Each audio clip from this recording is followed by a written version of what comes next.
This is the Kyle Malnati Show. Our podcast provides an opportunity to expand your knowledge, and it's our goal to make real estate investing more approachable to everyone. Each episode, we tap into the mindset of real estate experts and share their stories. Live from Denver's Cherry Creek neighborhood, you are watching the Kyle Malnati Show. This is a special episode, the finale of our first iteration of the show. And do your parents know where you guys are? Of course they do. These are my kiddos. This is Henry, this is Amelia, and this is Charlotte. Charlotte's the oldest. Henry and Amelia are twins. So guys, what are you doing here today? Are you here to ask me some questions? Yes. We thought it would be so much fun if we started this last show by having them ask me some questions. So are you guys ready? Do you have your questions prepared?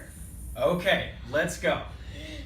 When did you make the Kyle Malnati show and why? Oh, that's a great question, Henry. So I made the show back in 2014 when I was 32 years old.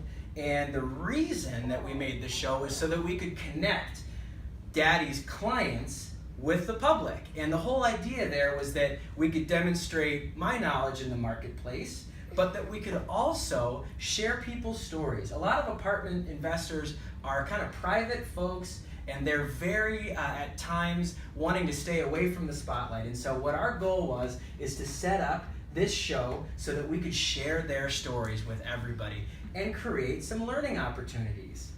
Amelia, do you have a question for me?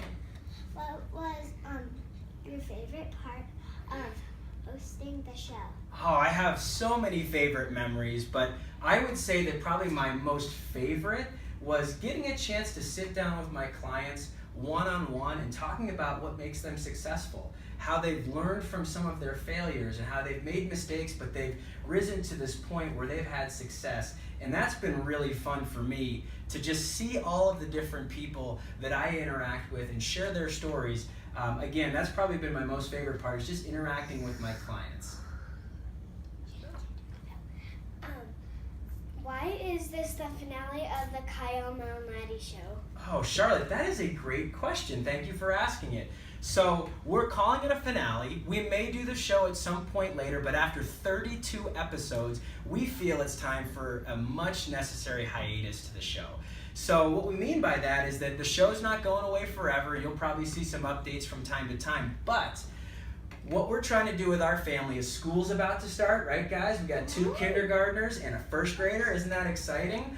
And what's going to happen is we're going to be really busy over the next couple of months, and we'd like to create some margin in our life. We'd like to create some time and space to just kind of focus on some things that are real important to us. And the show, like I said, will have some reruns, some things that you'll see in the future that are going to be new iterations of the show. But for now, we're going to take a break. Thanks for that question, Charlotte. Henry, what's your question for me?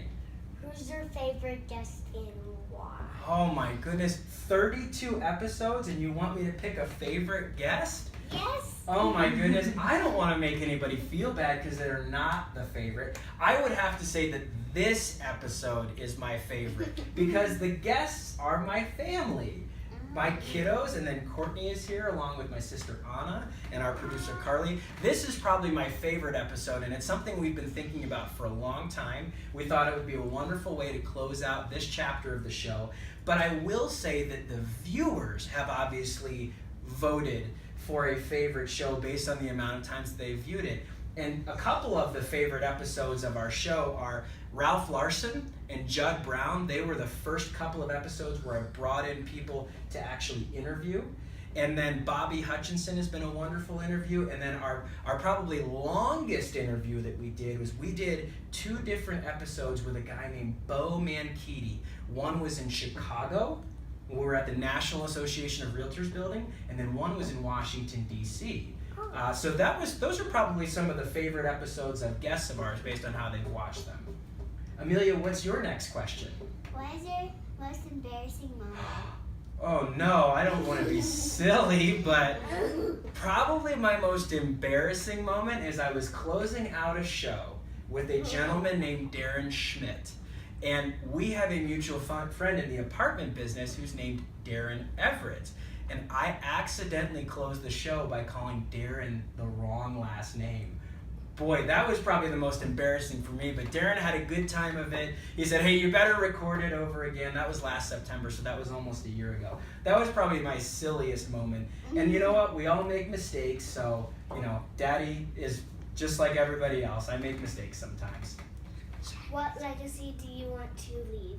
Oh, Charlotte, that last question is a big one. So as I think about legacy and as I talk to my clients, investors, just people that are small business owners, I think naturally you feel legacy is directly tied to how people think about you when you're not here anymore. And obviously, you kids are a legacy for Mommy and I.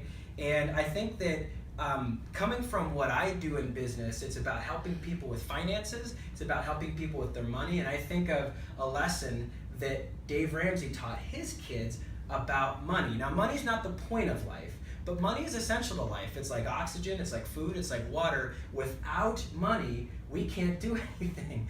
And so what we want to make sure that our kids understand is that money comes from 4 different categories in our life that we need to be always thinking about. Money is to be used to give, to save, and to spend. And where does money come from, guys? Work. It comes from work. And so I think a legacy that I'd love to pass along to you kids is that money is used for all those 3 things, and it comes from working. And around our house, we don't do allowance, we do commissions, because Daddy as a realtor is on commissions. And I think that's important for you guys to remember, is that money is definitely essential to life. It's not the very point of life, but it can be used for those 3 things: give, save, and spend. And then I think probably a very important thing for a parent to create as a legacy is the fact that there's 2 things that I want you guys to remember in life. The first is that, and this comes from the Bible, from Luke chapter 10, 25, 26, and 27. Jesus is talking, and someone questions Jesus about, what do I need to do to get into heaven, to inherit eternal life? And Jesus says you need to do 2 things. The very first is you need to love God with all your heart, all your soul, all your strength, and all your mind.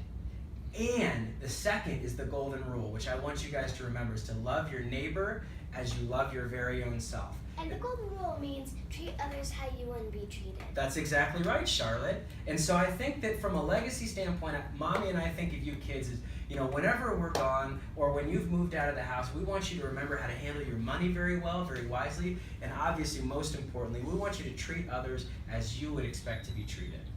So Charlotte, that's a great question. I always wrap up our show with a quote. And the quote that I'm going to share today is the momentum theorem. So my favorite author, Dave Ramsey, has this quote: the momentum theorem is focused intensity over time multiplied by God equals unstoppable momentum. And that's really important to me, because I think that in life and in business, if you've got the ability to focus over time and you're diligent, and then you multiply that by the things that God puts in our lives, you have unstoppable momentum. And so finally, I get my guests a gift. Are you guys ready for a gift? I don't think you were expecting this, were you? No. So we got a gift for all of you. We are broadcasting from Stewart Title, which is in the Cherry Creek neighborhood, and right down the street is a very famous deli called Zadie's. And Zadie's has these amazing cookies that have a little bit of vanilla and a little bit of chocolate. So Charlotte, you get one. Amelia, you get a cookie. And Henry, you get a cookie. Yeah, so those cookies look good, right? And then the other thing I wanted to give you is a very special gift that Daddy got from one of his clients. Each of you are going to get a coin. A lot of real estate involves the subject of money. This coin came all the way from England, where they have kings and queens and castles. And this coin is actually a $2 pound. And the reason why I like this coin is on the edge of it, it has the quote, "Standing on the shoulders of giants." And what that means is that every single one of us in life has people that have come before us that have made our lives special. And if we don't remember those people that we're standing on their shoulders, we've forgotten how we got here. And so it's important to always remember that. That ties into your question, Charlotte, about legacy. Bless you, Amelia. And with that, I'd like to close out our show. I would be remiss if I totally forgot this, and so I'll make sure to say it. Thank you so much to all my friends at Stewart Title for allowing us the space to record as always. Thank you to my business partner, Greg Johnson, my sister and transaction coordinator, Anna Malnati, our producer of the show and our marketing coordinator, Carly Jew, and most importantly, if I didn't say thank you to my wife, Courtney Malnati, I would be extremely remiss. So thank you to all the people and all of our guests. This is the finale of the Kyle Malnati Show. Episode 32 is in the books. And as we love to say, we will see you around the neighborhood. Bye!